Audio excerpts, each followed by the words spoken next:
Yo creo que Europa, en ese ensimismamiento que ha supuesto la caída del muro de Berlín, la desaparición de la política de bloques y el enorme esfuerzo de ampliación, pues Europa no ha mirado más que para adentro.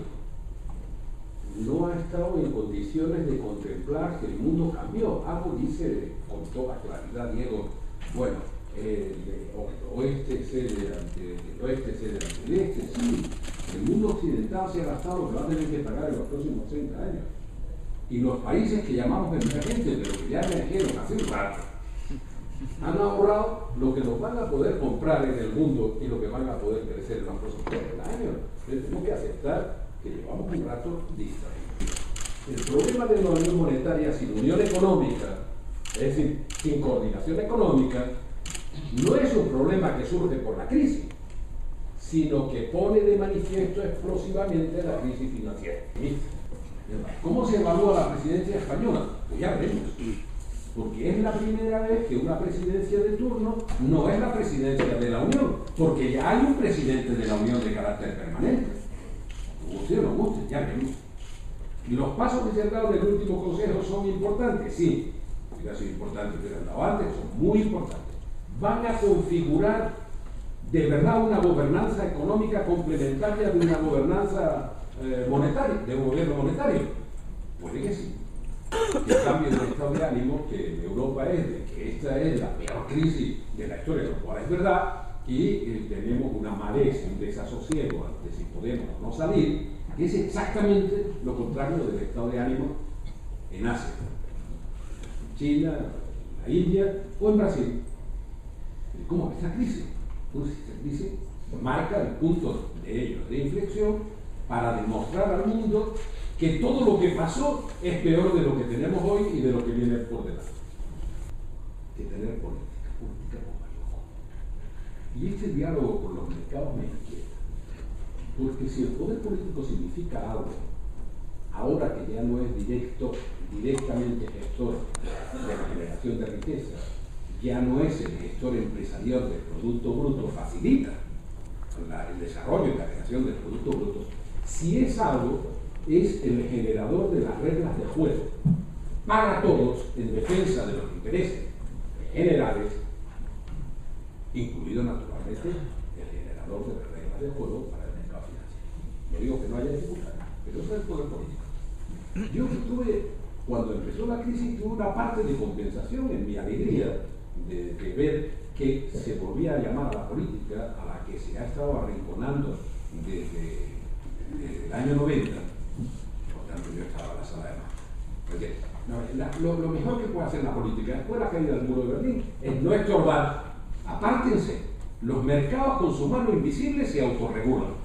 Por tanto, no se meta en donde no tiene por qué meterse. Y se ha ido arrinconando a la política, que sigue siendo fundamentalmente nacional, mientras que los problemas son esencialmente globales. Por tanto, son supranacionales. Esta política permanentemente excluida, el minimalismo de la presencia de la política como árbitro y representante, árbitro de todo el juego de intereses y representante de los intereses generales, solo se ha quebrado en el momento en que se ha quebrado el invento. Pues hay tres crisis, hay una, la implosión del sistema financiero que ha arrastrado a las demás. En el momento en que se ha quebrado el invento de un casino financiero global sin reglas, que era en lo que se había convertido y sigue siendo el sistema financiero del que dependemos, en el momento que se quiebra el invento dice, no, espérese, ¿dónde están los políticos para rescatarnos? Aquí estamos, pero no con cédula hipotecaria solo, es el caso español. Aquí el coste del rescate es todavía mucho menor en términos comparativos, que me da igual, el irlandés es exagerado compararse con Irlanda en el rescate financiero, mucho menor que el francés, mucho menor que el alemán, mucho menor que los demás países, y ahora con esa cosa que nos hemos inventado, el FRON, que no está mal, hasta ahora se han pedido 11.000 millones de euros. Es que los alemanes han gastado 430.000 millones de euros en rescatar su sistema financiero. Y los bancos todavía no le quieren clarificar las cuentas. Me parece una jugada mejor que han hecho la presidencia. De que todo el mundo diga de verdad cuál es su contabilidad. Hay varios modelos. Todos tienen una característica común, que es economía social de mercado. que fue un invento alemán, como definición, como concepto. Por tanto, no es una economía de mercado que no tenga en cuenta la dimensión. Ese era el concepto básico.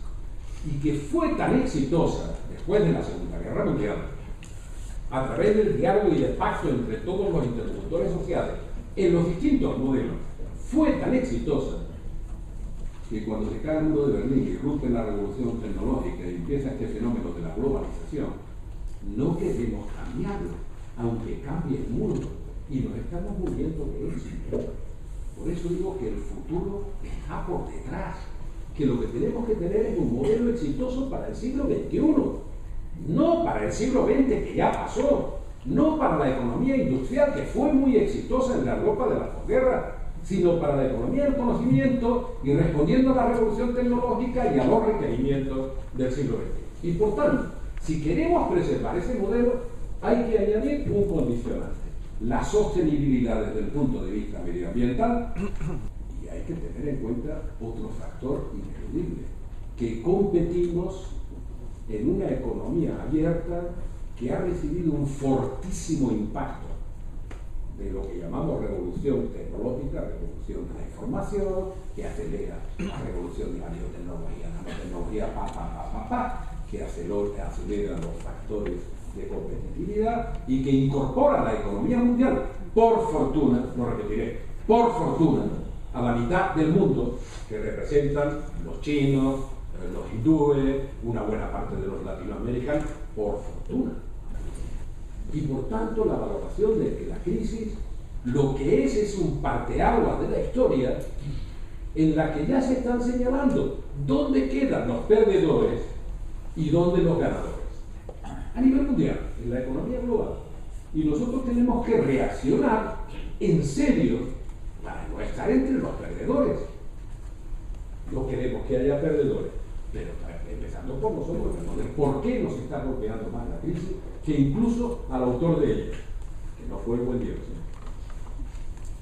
¿Por qué golpea más a Europa que a Estados Unidos? Y mucho más a Europa que a América Latina. En América Latina hay, pues no sé, 15 países que tienen por lo menos 6 o 7 másteres en crisis financiera en los últimos 20 años. Nos pueden contar todo lo que es el sufrimiento del tequilazo, o de la crisis de Brasil, o la de Ecuador, a que quieran, y que han perdido ya todos esos países, han pasado por la experiencia de perder 20 puntos de Producto Bruto por esa crisis financiera. Por tanto, ellos saben. Bueno, pues están mucho menos afectados que nosotros. En México, que cayó un 9% el año pasado, va a crecer este año entre el 6,5% y el 7%. Esto sí que ha ido a una V, o Brasil, no sé cuánto, y menos afectado a Asia, pero es que está menos afectado relativamente a Estados Unidos, que comparte con nosotros algunos problemas. ¿Y por qué es eso así? De verdad, créanme, sin extenderse mucho, porque en Europa el impacto de la implosión financiera se genera sobre un aparato productivo que ha perdido su sitio en la competitividad en la economía global, con problemas estructurales de nuestra sociedad, con problemas estructurales que no se han visto y que no se han corregido. Por tanto, tenemos a una Europa que le golpea la crisis financiera sin haber hecho las reformas, que ya era tarde, pero ya se anunció entonces, que por lo menos sintomatológicamente en la agenda de Lisboa del año 2000 ya se decía que